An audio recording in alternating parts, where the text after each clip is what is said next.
Bismillah, Assalamualaikum warahmatullahi wabarakatuh. Innal hamdalillah nahmaduhu wa nasta'inuhu wa nastaghfiruh wa na'udzu billahi min syururi anfusina wa min sayyiati a'malina may yahdihillahu fala mudhillalah wa may yudlil fala hadiyalah. Asyhadu an la ilaha illallah wahdahu la syarikalah wa asyhadu anna Muhammadan abduhu wa rasuluh, amma ba'du.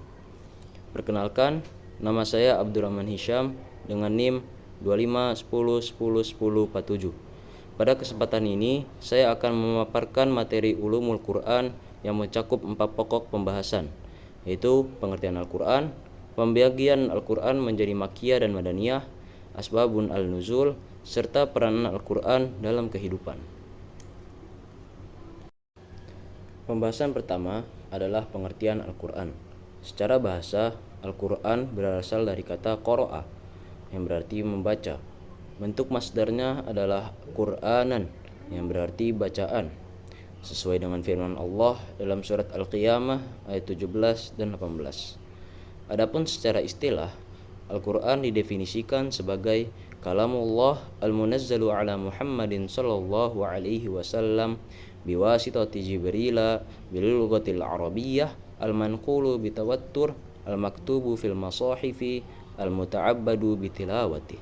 Artinya, kalam Allah yang diturunkan kepada Nabi Muhammad sallallahu alaihi wasallam melalui perantara malaikat Jibril dalam berbahasa Arab dan diriwayatkan secara mutawatir, ditulis dalam mushaf dan membacanya bernilai ibadah.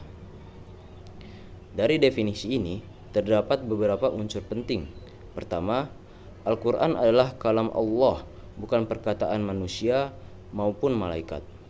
Kedua, diturunkan khusus kepada Nabi Muhammad SAW, sehingga kitab-kitab sebelumnya tidak termasuk dalam Al-Quran. Ketiga, diriwayatkan secara mutawatir, sehingga keasliannya terjamin hingga hari ini. Dan yang keempat, membacanya bernilai ibadah, di mana setiap huruf mendatangkan pahala bagi kita. Pembahasan kedua adalah pembagian Al-Quran menjadi Makkiyah dan Madaniyah. Para ulama mendefinisikannya dengan beberapa pendekatan utama. Pendekatan pertama berdasarkan tempat turunnya.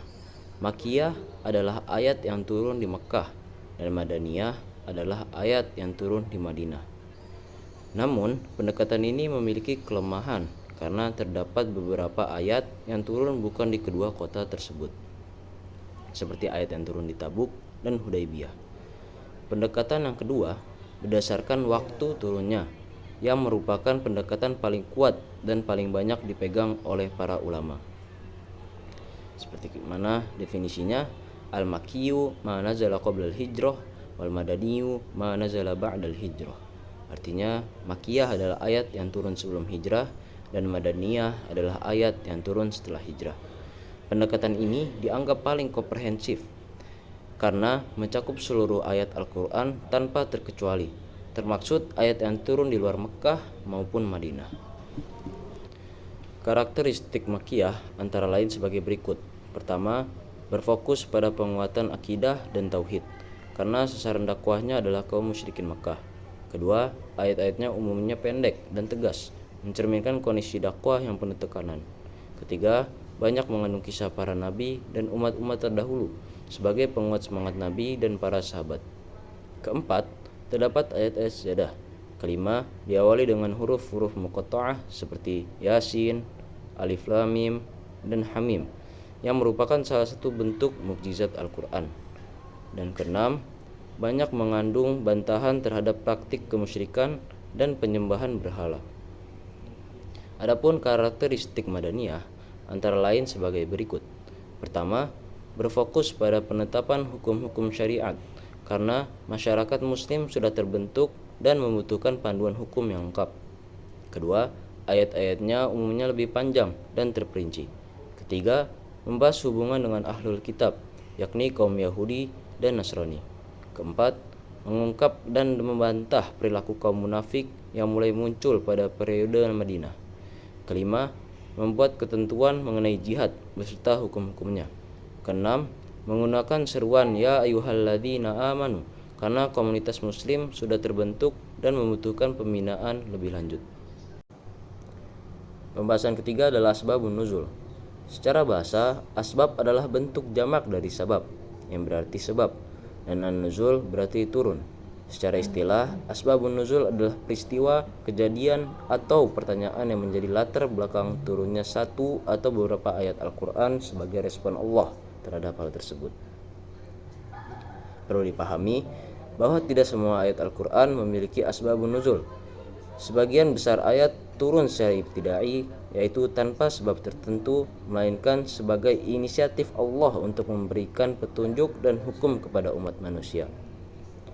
Para ulama membagi asbabun nuzul menjadi dua bentuk. Pertama, turunnya ayat karena suatu peristiwa.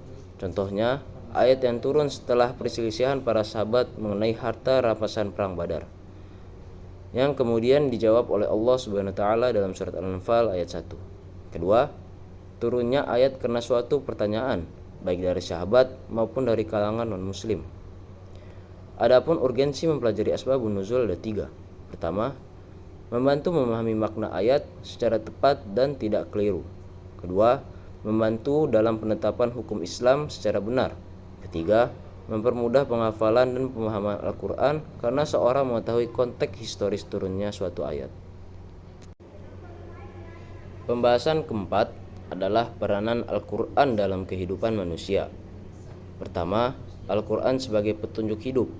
Allah berfirman dalam surat Al-Baqarah ayat 2 bahwa Al-Quran adalah hudal lil muttaqin, petunjuk bagi orang-orang yang bertakwa, mencakup seluruh aspek kehidupan manusia. Kedua, Al-Quran sebagai sumber hukum utama dalam Islam yang menjadi landasan bagi seluruh persoalan kehidupan, mulai dari ibadah, muamalah, keluarga, hingga tata negara. Ketiga, Al-Quran sebagai obat dan penyembuh. Allah berfirman dalam surat Al-Isra ayat 82 bahwa Al-Quran adalah penyembuh bagi apa yang di dalam dada, yakni penyakit-penyakit hati seperti keraguan, kecemasan, dan kesedihan. Keempat, Al-Quran sebagai pembeda antara yang hak dan yang batil, sesuai dengan salah satu namanya yaitu Al-Furqan. Kelima, Al-Quran sebagai peringatan bagi seluruh umat manusia agar senantiasa ingat kepada Allah dan mempersiapkan diri dari kehidupan akhirat.